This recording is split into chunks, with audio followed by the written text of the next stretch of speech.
दोस्तों आपने ये सुना होगा कि some infinities are bigger than other infinities. अभी बीच में नील डिग्रास टाइसन का एक रील चल रही थी जिसमें उन्होंने पूरा समझाया हुआ था, और एक वीसॉस करके चैनल है जिसपे माइकल ने भी पूरा इक्वेशन के साथ समझाया हुआ है कि how some infinities are bigger than other infinities. लेकिन मैं अपनी बात करूं तो मुझे तो 10th ग्रेड में ही पता चल गया था कि ये बात बिल्कुल सच है। बस मेरे पास शायद उस टाइम पे वर्ड्स नहीं थे ऐसे रखने के लिए। मैं बताता हूँ कैसे। 10th ग्रेड में मैं बोर्ड की एग्जाम देने के लिए गया, मेरी सीटिंग अरेंजमेंट थी, मैं वहाँ पे गया, अपनी सीट पे बैठा। मुझे पता चला कि मेरे आगे वाला भी जिग्नेश है, मेरे पीछे वाला भी जिग्नेश है। मैंने कहा अच्छा तू भी जिग्नेश है, अच्छा तू भी जिग्नेश है। तो मेरे बाजू वाला कहता है कि अरे भाई हम सभी जिग्नेश हैं, ये पूरा क्लास ही जिग्नेश से भरा पड़ा है। जब एग्जाम खत्म हो गई और हम लाइन लगा के जब हम नीचे उतर के स्कूल से बाहर जा रहे थे तो मैंने देखा कि भाई ये एक क्लास नहीं, समझ रहे, 2-3 क्लास पूरे जिग्नेश से भरे पड़े हैं।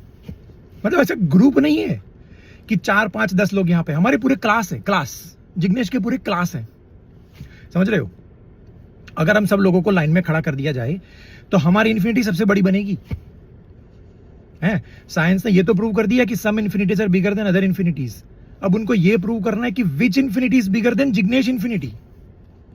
समझ रहे हो। अगर कोई पीएचडी कर रहा है, मैं टॉपिक दे रहा हूं अभी, रिसर्च करो इसके ऊपर, पता करो कि कौन सी इन्फिनिटी है वो जो हमारे से भी बड़ी है। समझ रहे हो।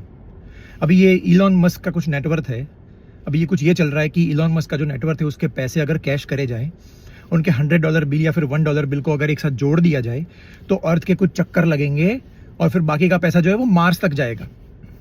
अब इनको पता नहीं ना हमारे बारे में। हम जिग्नेश को हाथ में हाथ पकड़ के खड़े कर दो, हम लोग प्लूटो तक पहुंच जाएंगे भाई। हैं तो मैं चाहता हूं कि जितने भी जिग्नेश ये सुन रहे हैं या किसी का अगर दोस्त हो जो जिग्नेश हो, कमेंट करो भाई। कमेंट की भी इन्फिनिटी होनी चाहिए। Bye bye.